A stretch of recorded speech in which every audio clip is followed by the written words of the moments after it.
Bonjour.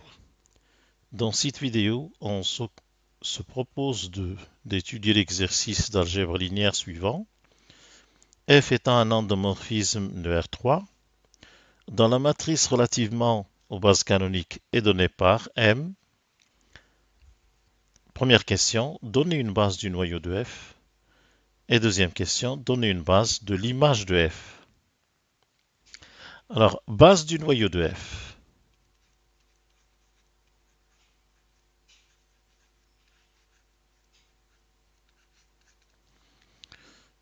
Le noyau de F est défini comme étant l'ensemble des vecteurs U appartenant à R3 dont l'image par F est nulle.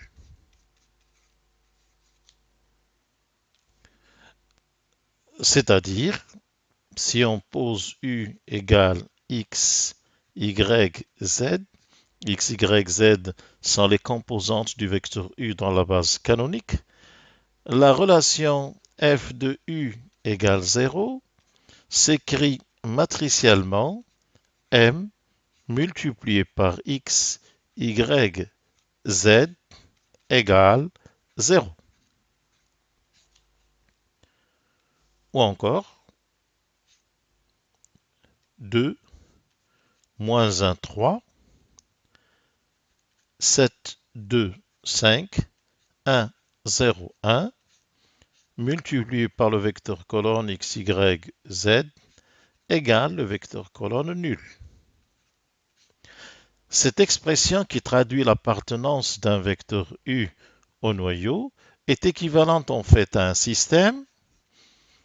Si on multiplie les lignes par les colonnes, on obtient pour la première 2x plus 7y plus z égale 0.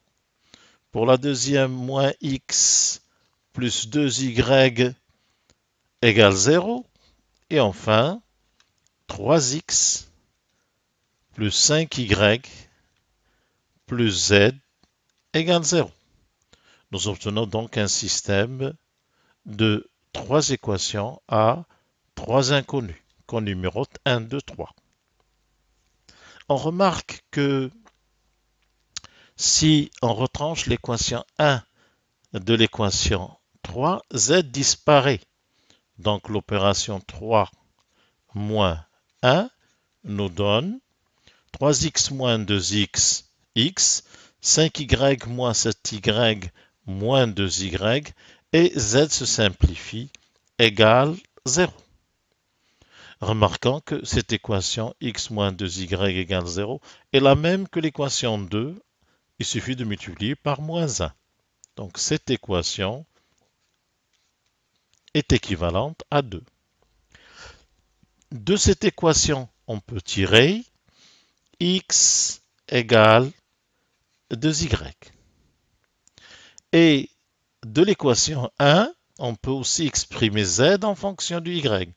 En effet, on peut écrire z égale, à partir de l'équation 1, moins 2x moins 7y.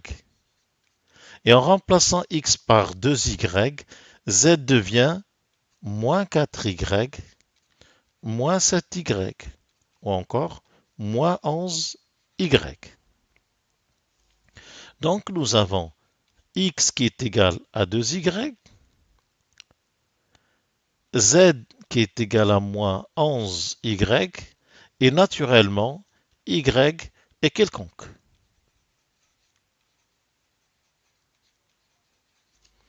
Finalement, le vecteur u cherché de composante x, y, z dans la base canonique s'écrit 2y pour x, y moins 11y, ou encore égale y multiplié par le vecteur fixe 2, 1, moins 11.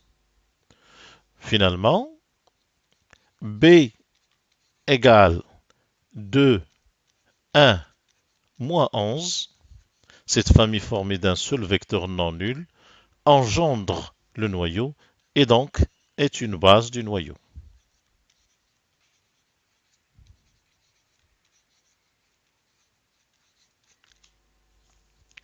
il est clair que la dimension du noyau est égale à 1. Deuxièmement, nous allons chercher une base de l'image de f. Base de l'image. Déjà, le théorème du rang nous permet de dire le rang de f, c'est-à-dire la dimension de l'image, plus la dimension du noyau de f est égale à la dimension de R3 ou bien 3. Comme la dimension du noyau est égale à 1, on en déduit que le rang de f, c'est-à-dire la dimension de l'image de f, est égale à 2. Donc nous sommes en train de chercher une base pour un sous-espace de R3 de dimension 2. Alors pour trouver cette base, nous allons exprimer l'appartenance d'un vecteur V à l'image. V appartient à l'image de f, signifie que V s'écrit f de u est l'image d'un certain u. Matriciellement, si je suppose que u a pour coordonnées x, y, z, et v a pour coordonnées grand X, grand Y, grand Z, la relation V égale f de u s'écrit matriciellement 2, moins 1, 3, 7, 2, 5, 1, 0, 1, multiplié par x, y, z égale grand X, grand Y et grand Z. On tire à partir de là les relations suivantes. Grand X s'obtient en multipliant la première ligne par cette colonne. C'est 2 petit x plus 7y plus z. Grand Y, c'est le produit de la deuxième ligne par la colonne de U. C'est moins x plus 2y. Il n'y a pas de z. Et la dernière, z égale 3x plus 5y plus z. Nous avons donc encore trois équations qui donnent les coordonnées de V en fonction de celles de U. Nous remarquons encore que si je retranche la première équation de la troisième, cette opération me donne z moins x égale 3x moins 2x, c'est x, 5y moins 7y moins 2y, et le z se simplifie. Or, l'expression x moins 2y est l'opposé de moins x plus 2y, donc ceci est égal à moins grand y. Donc nous obtenons la relation entre les coordonnées de v suivantes, grand z moins grand x égale moins grand y, ou encore grand z égale grand x moins grand y. Le vecteur v cherché donc qui a pour coordonnées x, y, z peut s'écrire grand x, grand y, et z peut être remplacé par grand x moins y. Ce vecteur est donc égal à grand x multiplié par 1, 0, 1, plus grand y multiplié par 0, 1, moins 1. Donc, si grand X égale 1 et Y nul, on voit bien que ce vecteur fait partie de l'image. Si grand X est nul et Y égale 1, on voit bien que ce deuxième vecteur est un vecteur de l'image. Les vecteurs 1, 0, 1 et 0, 1, moins 1 appartiennent à l'image de f. Et il est facile de vérifier que cette famille est libre.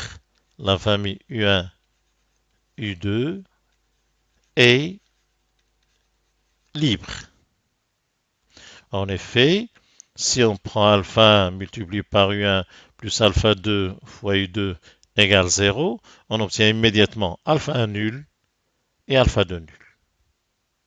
Comme la dimension ou le rang de f est égal à 2, cette famille libre est une base de l'image. Donc, U1, U2 est une base de l'image de f. Notons que, à ce niveau-là aussi, on aurait pu dire que les vecteurs U1 et U2 engendrent l'image, et comme l'image dimension 2, ils constituent une base de l'image.